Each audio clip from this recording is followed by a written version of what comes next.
राज ठाकरे आणि त्यांच्या भूमिका हा मनसैनिकांसाठी आता चिंतेचा विषय झालेला आहे। राज ठाकरे मेळाव्याच्या भाषणांमधून कार्यकर्त्यांना कामाला लागायचं फरमान सोडतात आणि कार्यकर्त्यांनी खळखटाक सुरू केल्यानंतर जरा कुठे वातावरण तापलंय की लगेच शांततेचा आदेशही देतात। अशाच परिस्थितीमध्ये आता नेमकं काय करायचं असा प्रश्न मनसैनिकांना पडलाय। मनसेचं मराठी भाषेकरता सुरू झालेलं आंदोलन थांबवण्याचा आदेश राज ठाकरेंनी देऊन टाकलाय। पाहुयात या संदर्भातला हा रिपोर्ट। सोलापूर, तिथली भाषा तिथे वापरली गेली पाहिजे। नाशिक, नवी मुंबई, कामकाज आहे ते मराठी भाषेला पाहिजे। डोंबिवली। आज चौबाजूनी महाराष्ट्राला सर्व बाजूनी विळखा पडतोय, मराठी माणसाला विळखा पडतोय। हा विळखा तुम्ही ओळखला पाहिजेत। मराठी भाषेला विळखा पडतोय।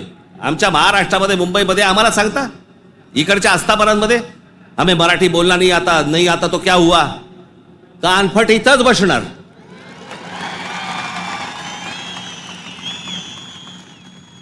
फालतू देशबीस सांगायचं नाही आम्हाला। प्रत्येक राज्याची एक राजभाषा आहे, त्या राजभाषेचा सन्मान हा प्रत्येक राज्यामध्ये राखला गेला पाहिजे। महाराष्ट्रामध्ये मुंबईमध्ये मराठीचा मान हा राखला गेलाच पाहिजे प्रत्येक आस्थापनेत। या महाराष्ट्रामधल्या उद्यापासून तयारीला लागा। महाराष्ट्रातल्या प्रत्येक बँकेत मराठी वापरली जाते की नाही पहिले चेक करा। प्रत्येक बँकेत, प्रत्येक आस्थापनेत। मनसे अध्यक्ष राज ठाकरे यांनी मराठी नववर्षाच्या प्रारंभीच मराठीचा अनादर करणाऱ्यांना कानफटावण्याचा इशारा दिला आणि राज्यभरात फक्त कानफाटीत मारण्याचे आवाज घुमू लागले।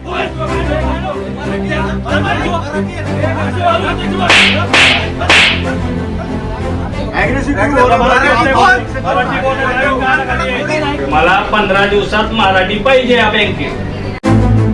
राज ठाकरेंच्या आदेशानंतर राज्यभरातले मनसे कार्यकर्ते ऍक्टिव्ह झाले आणि प्रत्येक बँकेत जाऊन मराठीचा आग्रह धरू लागले।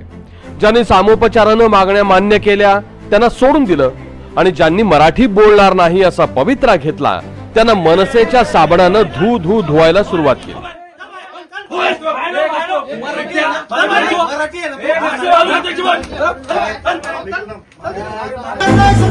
राज्यभरात कायदा सुव्यवस्थेचा प्रश्न निर्माण झाला।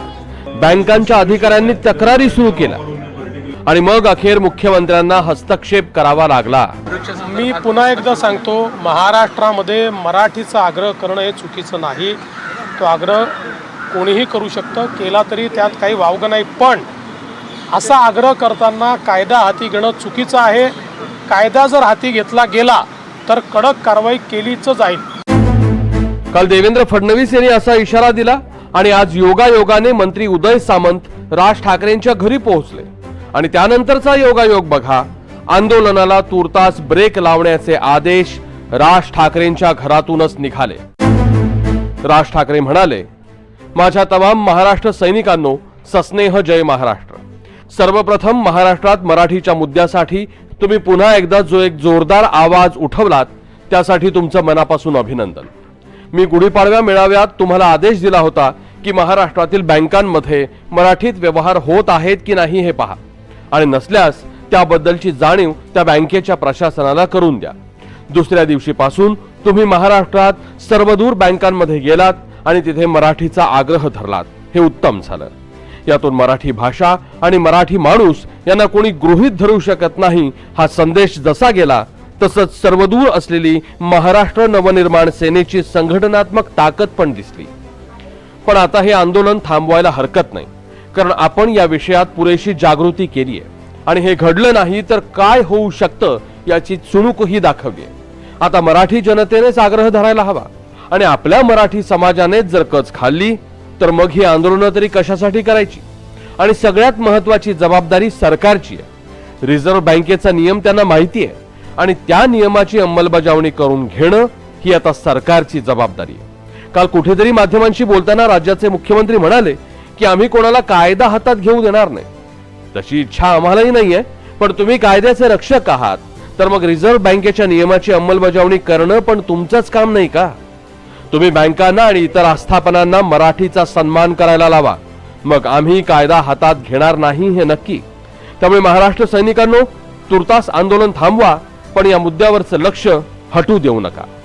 सरकारलाही माझं सांगणं आहे की परत कुठं नियम पाळला जात नसेल आणि मराठी माणसाला गृहीत धरलं जात असेल किंवा अपमान केला जात असेल तर पुन्हा तिथे माझे महाराष्ट्र सैनिक त्यांच्याशी चर्चा करायला अवश्य जातील.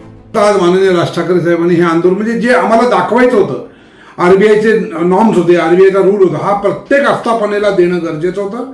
ते या गेल्या 4-5 दिवसामध्ये महाराष्ट्र सैनिकांनी त्या आस्थापनेला दिलं आणि त्यांना सक्त ताकीद दिली मराठी या भाषेविषयी.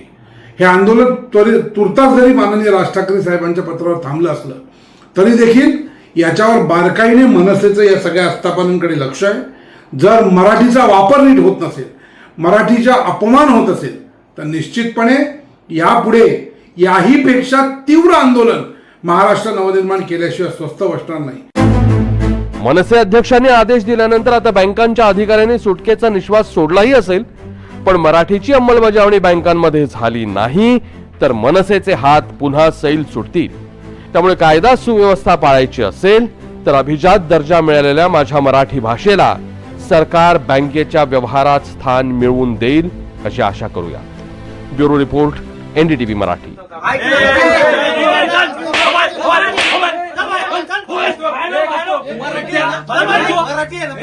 मराठी